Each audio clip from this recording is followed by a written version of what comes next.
একটা ভালো জাতের কবুতর বা একটা ভালো মানের কবুতর, ঠিক আছে, আপনার ঘর চিনাইতে হইলে আপনার অবশ্যই ওর মিনিমাম 2 জোড়া বাচ্চা করা লাগে।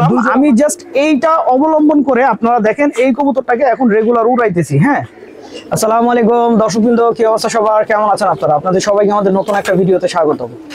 তো দর্শকবৃন্দ, আমরা যারা আসলে নতুনরা কবুতর পালি, আমরা আসলে একটা জিনিসই আসলে খুব বেশি মনে করেন আমরা কবুতর পালার শুরুতেই সমস্যায় পড়ি, সেটা হচ্ছে কবুতরকে বাসা কিভাবে চেনাবো।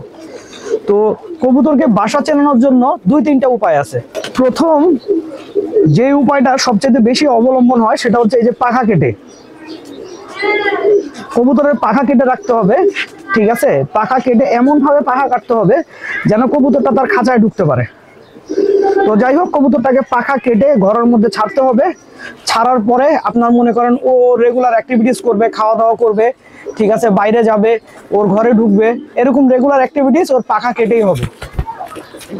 এটা হচ্ছে একটা উপায়। এবং শুধু পাখা কাটলেই হবে না, একটা ভালো জাতের কবুতর বা একটা ভালো মানের কবুতর, ঠিক আছে, আপনার ঘর চিনাইতে হইলে আপনার অবশ্যই ওর মিনিমাম 2 জোড়া বাচ্চা করা লাগে। 2 জোড়া বাচ্চা করার পরে হয়তো ওর ঘরের প্রতি একটু টান হয়, তখন ও দেখা যায় ঘরে থাকতে চায়।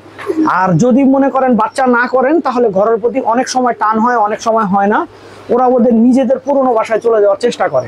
আচ্ছা, এখন হচ্ছে উড়ার কবুতরের ক্ষেত্রে কিভাবে মনে করেন আপনি আপনার কবুতরগুলোকে ঘর চেনাবেন। কারণ উড়ার কবুতর তো মনে করেন অনেক সময় দেখা যায় আমরা বাচ্চা করি, অনেক সময় আমরা বাচ্চা করি না। তো উড়ার কবুতরের ক্ষেত্রে যে জিনিসটা সবচেয়ে সহজ এবং খুব ভালো সমাধান পাওয়া যায় সেটা আপনাদেরকে বলি। আপনারা আপনাদের চোখের সামনে এখন যে কবুতরটা দেখতেছেন, এই কবুতরটা কিন্তু আমার বাসার না। হ্যাঁ, এই কবুতরটা আরেক ছোট ভাইয়ের পাল্লা দেওয়া কবুতর ছিল। তো এই কবুতরটা আমার বাসার একটা নর কবুতরের সাথে জোড়া নেয়। হ্যাঁ, ও কিন্তু এখনো নরের খাঁচায় আছে। দেখেন, ও নিজের খাঁচায় না ঢুকে, মাদির খাঁচায় না ঢুকে ও এসে নরের খাঁচায় ঢুকছে, কারণ ও একটা নরের সাথে জোড়া নিছে। তো জোড়া নেওয়ার কারণে ও আমার বাসাতেই থেকে গেছে। তো বড় কবুতর জোড়া লাগা আপনার বাসা চেনানোর ক্ষেত্রে যদি আপনি একটা কবুতর বাসার পুরনো কবুতরের সাথে জোড়া দেন, জোড়া দেওয়ার পরে ওকে মনে করেন ছাড়েন, তাহলে দেখবেন ও আলটিমেটলি আপনার বাসায় থেকে যাওয়ার সম্ভাবনাই বেশি। কিন্তু অনেক কবুতর জোড়া দেওয়ার পরেও চলে যায়। আর নর কবুতরের ক্ষেত্রে মাদির সাথে জোড়া দিতে হবে, মাদি কবুতরের ক্ষেত্রে নরের সাথে জোড়া দিতে হবে। হ্যাঁ, আমি জাস্ট এইটা অবলম্বন করে আপনারা দেখেন এই কবুতরটাকে এখন রেগুলার উড়াইতেছি। হ্যাঁ,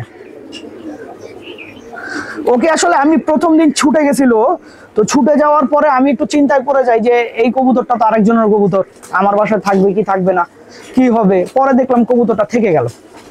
তো এইভাবে আপনারা আসলে খুব সহজে আপনার বাসার কবুতরগুলোকে ঘর চেনাতে পারবেন। সবাই ভালো থাকবেন, 5 ওয়াক্ত নামাজ পড়বেন। আসসালামু আলাইকুম।